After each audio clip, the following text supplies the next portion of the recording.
Messages. AM 97, The Answer. When the glory comes, He's a self-made billionaire. He ran for mayor. Now he's on the radio. Welcome back to the Cats Roundtable. One day, when the war is Welcome back to the won, national edition of the Cats Roundtable, 970 AM The Answer. I'm your host, John Catsimatidis, and you really need a strong cup of coffee for our next interview. It's hard to believe that this is the last Sunday in May. In 2011, James Knowles was elected mayor of Ferguson, Missouri at the age of 31. Last summer, he came to national stage when Ferguson erupted into riots over the death of Michael Brown. Now, Mayor Knowles joins us to discuss the story about the Ferguson protesters, and it made news last week on CNN. On CNN, Sarah Seiden reported that she has footage of the same protesters in Baltimore as there were in Ferguson. So everybody was asking, what the heck is going on? And it's coming to national light, and the major stations, ABC, CBS, or NBC, are not doing anything about it. But here at the Cats Roundtable, we put the truth forward. Mayor Knowles, how are you this morning? I'm doing well, thank you. All of a sudden, we find the same faces protesting in Baltimore and the same faces protesting in Ferguson. Tell us about these people. Well, they've been openly raising money, openly distributing money for some time, and as you mentioned, it seems to me that the mainstream media continues mostly to ignore this fact. When this all started back in August, many of the residents here, and many of us have lived here 35 years. I've lived here. Noticed that there was a lot of people from the outside. You just started watching the arrest records. Bill O'Reilly hit on it back in August. We had hundreds of people arrested. Only a handful were even from Ferguson. And so we started asking the question, where are these people coming from and who's supporting this? And as the months have played out, we've seen that MoveOn.org, Organization of Black Struggle, national groups have openly and surreptitiously funded a lot of what's been going on.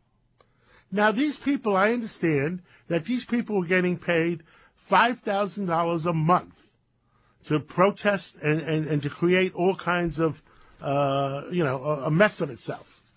That's what's been reported, yeah.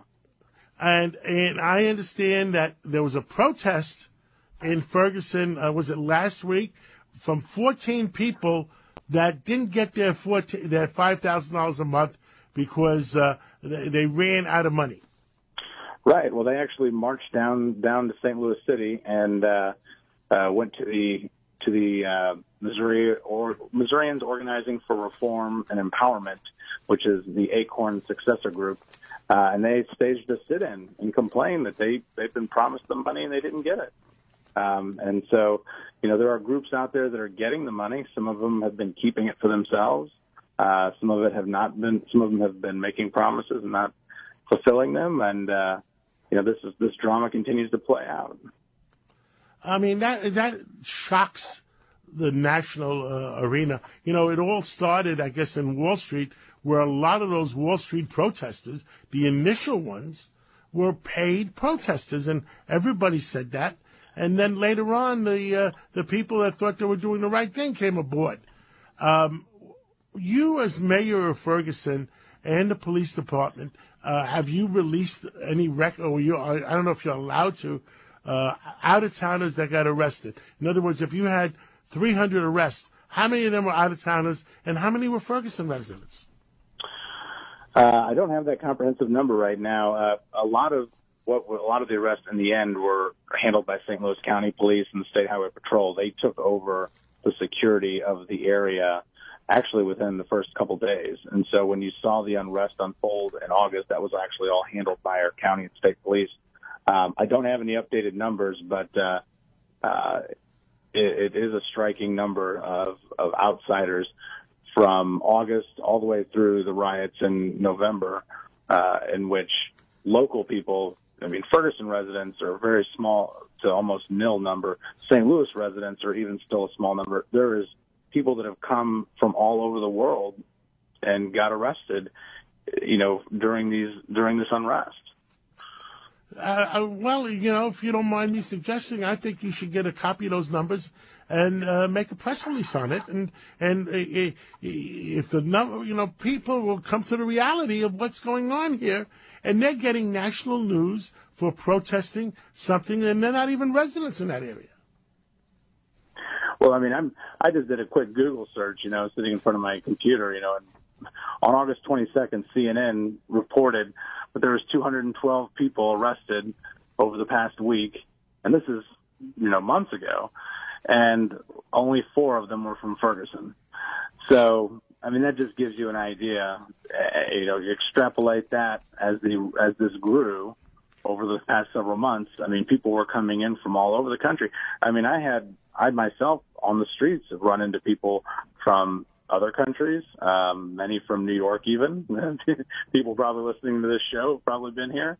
It's unbelievable what we've seen. Well, people have the right to protest, sure. And and the people that owe these people, poor people, money, they should pay them. Anybody that's worked and was promised a wage should get paid. I hope they issue 1099 forms. And I hope they pay their taxes. That's a good question too. If somebody's handing out $5,000 checks, are they being paid as an independent contractor? Are they going to be doing their 1099s as you mentioned? That's interesting. But I doubt the IRS is going to come knocking on their door. Well, I understand also that there's a recall petition against you. Are these the same people that are protesting are trying to recall you? Some are and some aren't. Now, there's a number of protesters, a number of protest groups who have been looking for change and reform, and people that I've personally, our community has been working with from day one. And we've actually made a number of reforms and made significant progress, and we're going to continue to do that, working with people who have a legitimate gripe. But there are still, and many people who are involved in this recall are directly related to those paid groups. They've been, the circulators of the petition have openly stated that they're getting paid to circulate the petition. The group that's funding it is getting a lot of their money from MoveOn.org, and so that's been well documented in the news. Of course, not the mainstream media, but through some news outlets have mentioned that. So. We're focused on moving forward, though, in the community. The recall petition has to be reviewed by our Board of Elections here in St. Louis County. Once they validate the signatures, we'll see if there's enough signatures. And if it goes to a vote of the people, then I'll have to make my case to the citizens again. I've stood for election. Well, what's the voting requirement in Ferguson? Can people come and register the same day and vote against you? That's what you have to watch out for. Right, and luckily our state law prohibits that. In fact, they would have to have already been on the rolls at the time.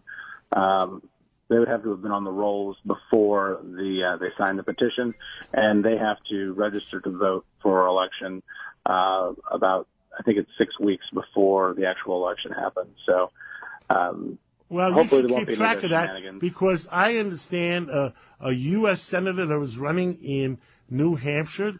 In New Hampshire, they had same-day requirements. 30,000 people went and voted the same day in New Hampshire, registered and voted the same day. Wow. Luckily, that violates Missouri law and Missouri election law, so hopefully we won't see any of that. And I'm hoping that the election authorities will do their due diligence. But, again, we'll see if that comes to a vote of the people. I've stood for election as a city councilman and mayor in this community 5 times. I've overwhelmingly been elected and reelected every time, and I'll make my case to the residents and to the voters, and I hope they will give me the chance. Mayor, thank you for telling the truth to the American public, and thank you for being on our show. And we hope you come from time to time and report, update things in Ferguson. I'd be happy to come on anytime. Thanks.